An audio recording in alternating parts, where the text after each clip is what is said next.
Hoy les traigo una película diferente, una historia que no busca solo asustar o entretener, sino que nos invita a pensar en la vida, en el tiempo que tenemos y en la huella que dejamos. The Life of Chuck, basada en un relato de Stephen King, es una reflexión sobre la mortalidad, sobre cómo cada momento, por pequeño que sea, puede significarlo todo cuando se mira en perspectiva. Esta película nos lleva a un viaje extraño y a la vez profundo, donde el final se entrelaza con el principio y nos muestra que, aún en la oscuridad, existe belleza. Hoy vamos a desmenuzar esta historia, a explorar su mensaje y a preguntarnos ¿qué significa realmente vivir? Esto es el resumen y explicación de The Life of Chuck. Para darte contexto, la película se divide en 3 actos, pero están presentados en reversa. Primero vemos el acto 3, luego el acto 2 y finalmente el acto 1, permitiéndonos comprender de dónde nace todo lo que es Chuck y entender mucho mejor su vida. El acto 3 se titula Gracias Chuck y se centra en un maestro llamado Marty.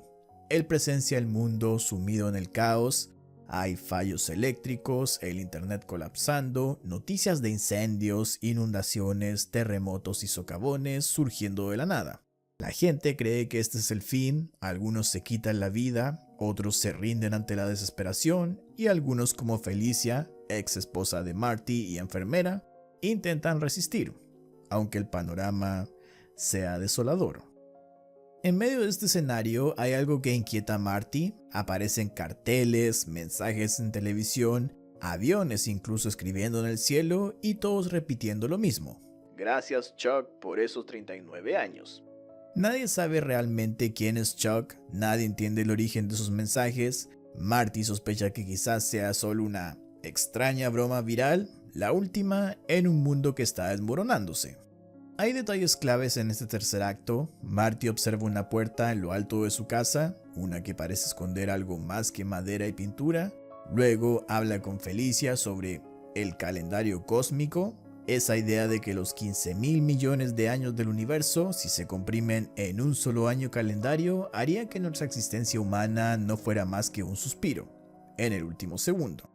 Al día siguiente, Felicia encuentra el hospital donde trabaja vacío, sin embargo, todos los monitores del lugar están encendidos, todos en perfecta sincronía, como si hubieran encontrado un lenguaje oculto que los humanos aún no pueden leer.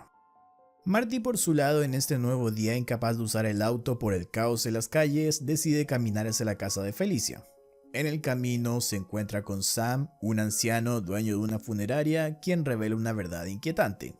Antes los días duraban 23 horas y 56 minutos y ahora tienen 24 horas y 2 minutos. La Tierra se está desacelerando. Los días se van haciendo más largos, como si el universo mismo estuviera anunciando el fin de su ritmo. Marty lo entiende de inmediato, si el tiempo se estira, tal vez todo lo demás esté quebrándose poco a poco. Y Sam agrega una frase que resuena como una sentencia. Las matemáticas son arte, y el arte no miente. Cuando Marty llega al barrio de Felicia, se cruza con una niña que patina sola en la calle. Ella dice conocer a Felicia, la describe como una mujer muy simpática y en ese instante todas las casas se apagan. En sus ventanas solo queda una proyección, el anuncio que repite una y otra vez, gracias Chuck. Marty, entre el miedo y la incertidumbre de lo que ocurre, le pide a la niña que regrese con sus padres. Y así él se dirige hacia la casa de Felicia, quien temblando admite su sospecha. El fin está cerca. De repente la película nos muestra a Chuck en una camilla de hospital, sus signos vitales laten al ritmo que los monitores del hospital de Felicia estaban marcando. Una mujer y un niño lo acompañan, pero la imagen vuelve a Marty y Felicia. Sin saber qué más hacer, deciden simplemente sentarse en el jardín a contemplar el cielo que, libre de luces artificiales de la ciudad, deja ver estrellas que brillan como nunca. Marty, un maestro como sabemos, le señala constelaciones y planetas a su ex esposa, hasta que una a una esas estrellas comienzan a desaparecer. Felicia se aterra, el universo se está apagando y en el hospital la mujer le susurra a Chuck que es hora de seguir adelante, de simplemente dejarse ir. El niño con ellos rompe en llanto y dice 39 años, pero la mujer lo corrige. 39 grandes años. Gracias, Chuck. En el jardín, Marty intenta decir sus últimas palabras a Felicia. Alcanzamos a escucharle decir "te amo", pero el universo entero se vuelve negro. Sin aviso alguno, la historia se abre al segundo acto titulado Artistas callejeros por siempre. Un narrador nos presenta a Taylor, una joven que con la ayuda de un amigo suyo monta una batería en medio de la calle para conseguir dinero con su arte. La gente pasa, algunos miran, otros ignoran, pero entre todos quien se detiene es Chuck, un simple contador que caminaba con su maletín, y aquí ocurre lo inesperado. En vez de continuar su rutina gris, se queda, escucha y de algún modo el ritmo lo va atrapando. Él deja su maletín en el suelo como si renunciara por un instante a esa identidad de contador y se entrega al baile. Saca a una desconocida del público a bailar con él y contra toda expectativa, bailan con una precisión y pasión que nadie imaginaría. El público queda hipnotizado ante esto y el sombrero que esperaba monedas se va llenando de billetes. Taylor sonríe cuando el show termina, ha sido una tarde muy exitosa para ella. La chica reparte las ganancias entre Janice, la otra chica, y Chuck, diciéndoles que podrían ganar mucho dinero si se dedicaran al arte. Pero Chuck, cautivo todavía entre el ritmo y su propia duda, lo rechaza. No se ve capaz de un cambio de vida a esta altura. Y cuando Taylor le pregunta por qué detuvo su caminar para bailar al ritmo de la música que ella estaba tocando, cuando pudo perfectamente pasar de largo, Chuck guarda silencio un momento y ni él mismo entiende qué lo hizo romper su rutina, así que simplemente responde que no lo sabe. Taylor se aleja con su amigo y Chuck decide caminar junto a Janice. En el camino, ella confiesa haber terminado con su novio recientemente y entre risas dice que si el video de su baile se vuelve viral y se lo encuentra, se lo enviará a su ex con un mensaje de "mira lo que te has perdido". Chuck, sin grandes palabras para ella, solo le responde que estará bien. A veces un gesto sencillo vale más que cualquier discurso. Finalmente ambos llegan a una esquina donde sus caminos se separan y en esa despedida aparece un detalle que parece casual, pero que une los hilos de esta historia. Una chica en patines pasa frente a ellos y es la misma chica que Marty había visto en el vecindario de Felicia. Y así, con esta imagen que siembra preguntas, se cierra este segundo acto, anunciando que en el siguiente muchas piezas del rompecabezas van a ir encontrando su lugar. El primer acto de la película lleva por nombre Yo contengo multitudes y comienza con una tragedia que marca el destino de Chuck. El narrador nos cuenta que cuando era tan solo un niño, Chuck perdió a sus padres en un accidente de auto, cuando iban a cenar. Pero el golpe del destino no terminó ahí. Su madre en ese momento estaba embarazada y en ese mismo accidente también murió la bebé que esperaba. Una hermanita que Chuck sabía que iba a llegar en algún momento y que jamás pudo conocer. Una vida apenas soñada que se apagó incluso antes de empezar. Esa sombra de dolor se quedó en la casa de los abuelos de Chuck donde él terminó viviendo, Alvy y Sarah, quienes lo criaron desde entonces. Durante 1 año y medio, el silencio y el peso de la tragedia dominaron sus vidas. El abuelo buscó refugio en el alcohol y su trabajo como contador, mientras que la abuela parecía incapaz de encontrar felicidad en nada. Pero el tiempo, como siempre, impuso su ritmo. Cuando Chuck tenía 10 años, su abuela encontró un camino de regreso a esa alegría que antes tenía, y todo a través de la cocina, su gran pasión. Ella volvió a preparar comidas mientras bailaba rock and roll, invitando a Chuck a compartir ese momento. Una escena íntima y luminosa que luego vemos reflejada en los pasos de baile que Chuck repite con Janice en el segundo acto que vimos, como si los ecos de la vida estuvieran hechos de repeticiones y de recuerdos. Sin embargo, no todo era luz. El narrador destaca un detalle que parece cargado de misterio. En lo alto de la casa donde Chuck vivía con sus abuelos, había una habitación a la que Chuck tenía prohibido entrar, una puerta clausurada, casi simbólica, que nos recuerda a la misma que vimos en la casa de Marty durante el tercer acto. Cuando Chuck preguntaba por qué no podía cruzarla, sus abuelos le respondían que el piso estaba podrido y que podría caerse si se atrevía a entrar. Y como si quisiera restarle importancia a todo el asunto, Su abuelo añadía que desde esa ventana que había allá, lo único que se veía era un centro comercial. Nada interesante. Una respuesta que más que cerrar el enigma, lo vuelve más profundo. Esa visión de un simple centro comercial desde el cuarto de arriba cambió una noche en que Chuck y su abuelo veían la televisión, donde estaban hablando del calendario cósmico. Y entre vasos de whisky, el abuelo confesó que lo que se veía en ese cuarto no eran personas, sino fantasmas. Fantasmas del futuro. El abuelo mencionó nombres, historias, destinos rotos, y cuando la abuela regresó, Chuck le preguntó por aquellos supuestos fantasmas. Ella entre suspiros intentó restarle importancia al asunto, diciendo que su esposo, el abuelo, hablaba de más cuando bebía. Pero cuando el niño preguntó por uno de los nombres que su abuelo mencionó, Jeffries, la abuela se quedó helada. Ella contó que era un niño del barrio muerto trágicamente al perseguir su pelota sin mirar a su alrededor y ser atropellado. Al día siguiente, Chuck se ofreció a llevarle un dulce que horneó su abuela a una vecina enferma y le preguntó a ella por el otro nombre que su abuelo había mencionado. La mujer confirmó que era un hombre real, un contador que había terminado su vida en la oscuridad del sufrimiento y la soledad. Él decidió quitarse la vida luego de que su esposa de más de 40 años se fugaba enamorada con un chico que apenas había cumplido la mayoría de edad. Pero ante la inocencia de Chuck, la mujer decidió detenerse ahí, pues hay verdades que solo los adultos están destinados a soportar. En un día de clase, la película nos presenta a la señorita Richards, una de las maestras de Chuck, quien recita un poema de Walt Whitman, el mismo autor que aparece referenciado en el acto 3, al inicio de la película. En ese poema surge la frase "Yo contengo multitudes". Y cuando termina la clase, Chuck se acerca a preguntarle a la profesora qué significa realmente. La maestra le explica que es una metáfora poderosa, habla de los universos enteros que habitan en la mente de cada ser humano, están formados por las personas que hemos conocido, los lugares que hemos visto, las cosas que hemos escuchado, pero también por todo aquello que nuestra imaginación va creando. Cada año que pasa, ese mundo interior crece y se va expandiendo. Y esas son las multitudes a las que se refieren los versos de Whitman.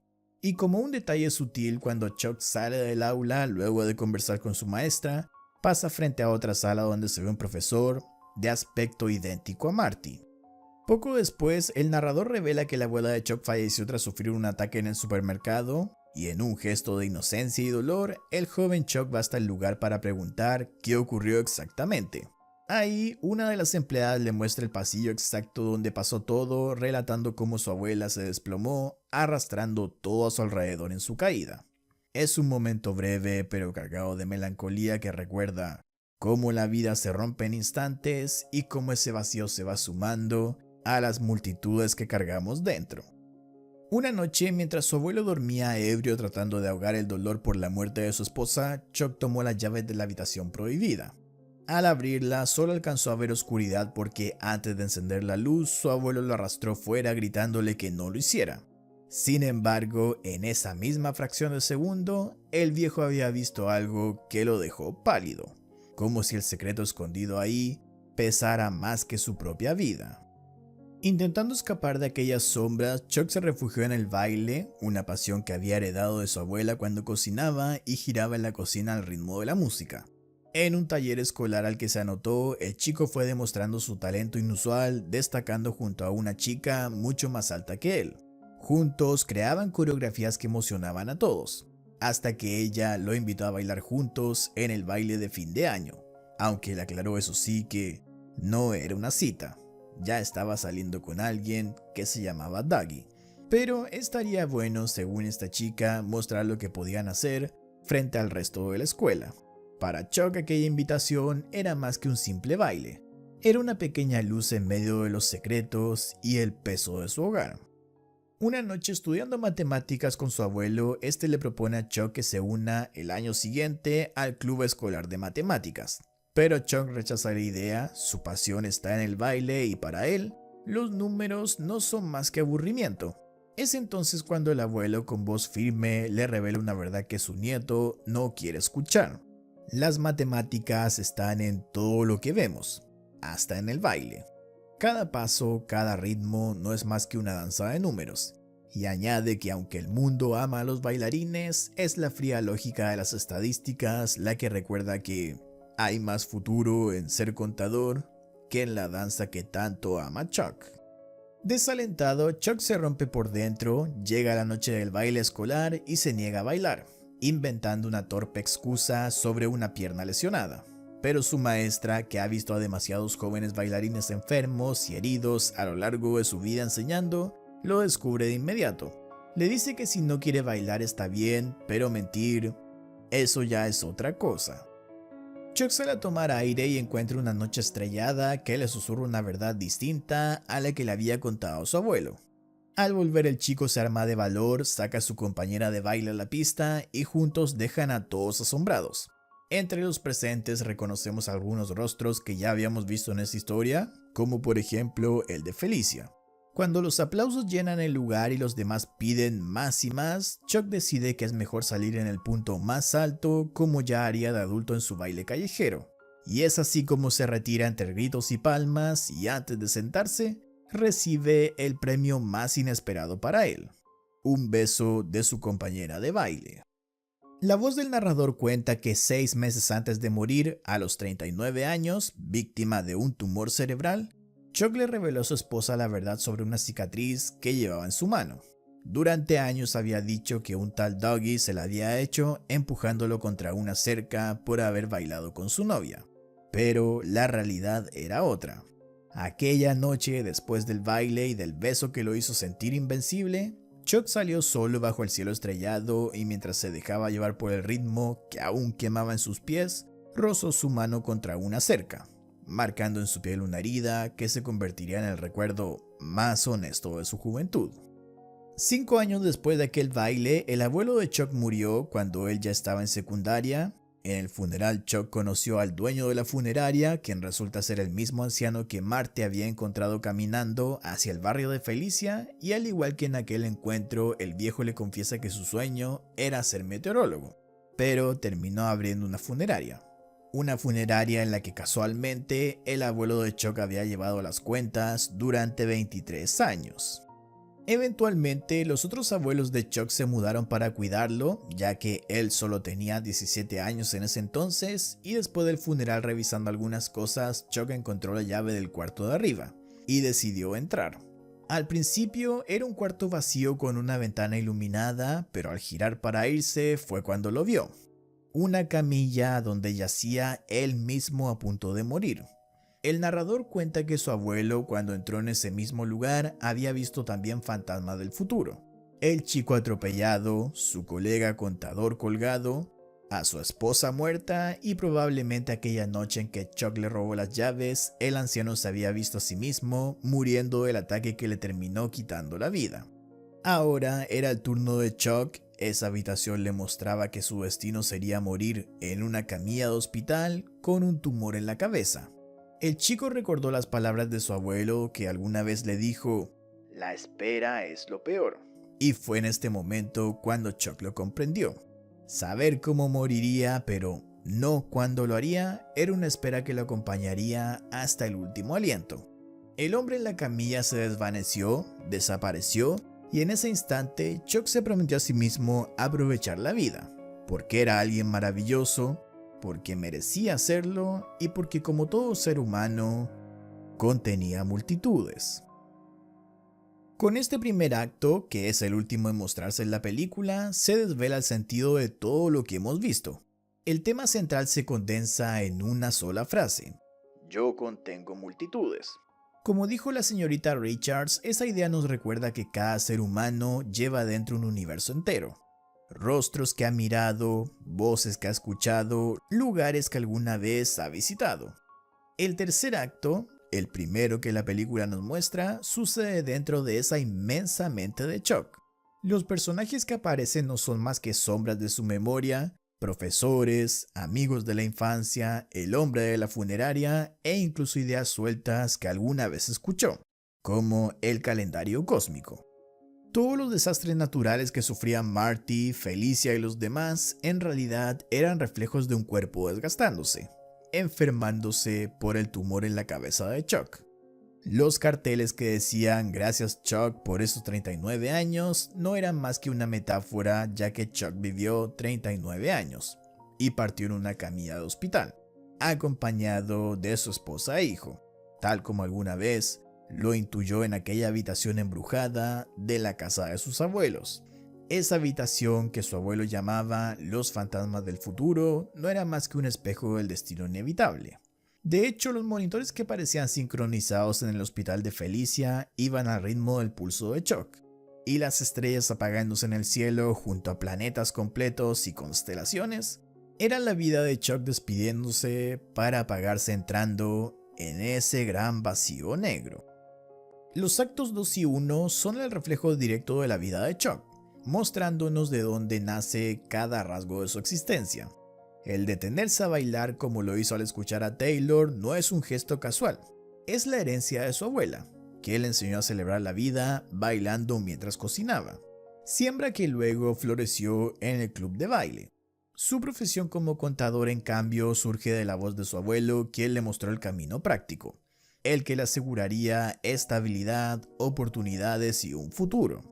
En ambos actos se entrelaza la dualidad entre lo que uno ama y lo que uno elige, entre el arte que da sentido y la razón que da sustento. Uno de los elementos más simbólicos de esta película que quiero mencionar es la habitación cerrada bajo llave en la casa de los abuelos de Chuck. Esa habitación, ubicada en la cúpula de la casa, que es de un estilo victoriano, se encuentra en el punto más alto, y su significado nace de ese detalle. Estar en lo más alto la vuelve casi una representación de Dios, un espacio donde se revelan los fantasmas del futuro, como lo llamaba el abuelo, es decir, la muerte y el final de la vida. Sin embargo, lo más poderoso es que ese cuarto permanece cerrado la mayor parte del tiempo. La muerte está allí inevitable, pero no puede ser abordada directamente.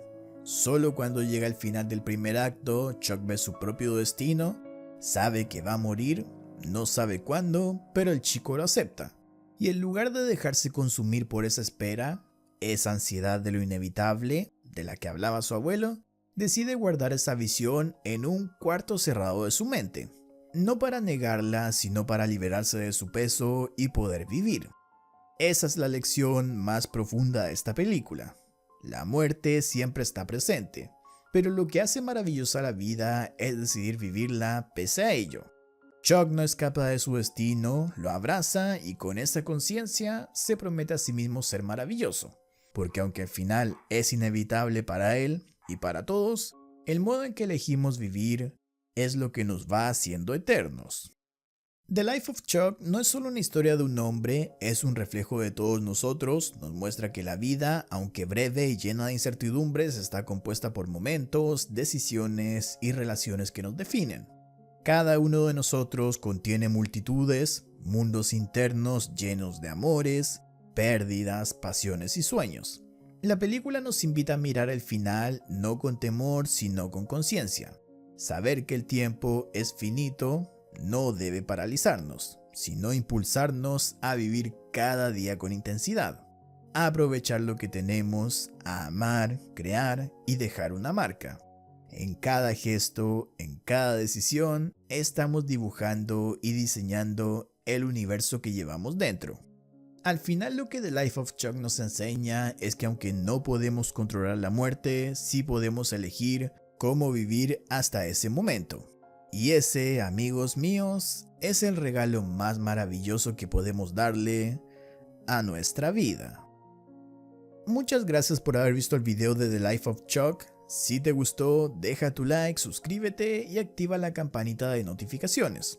Puedes unirte al canal como miembro para seguir apoyándome y sígueme en redes sociales donde día a día comparto lo más reciente del cine y las series.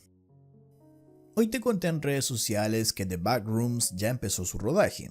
Si no conoces su historia, esta película está inspirada en los videos de terror virales de YouTube. Y su director, Kane Parsons, se convirtió en el director más joven en dirigir una película para A24. Su estreno además está esperado y previsto para el año 2026. Si quieres que resuma otra película, déjame su nombre en los comentarios. Un abrazo y nos vemos en la próxima.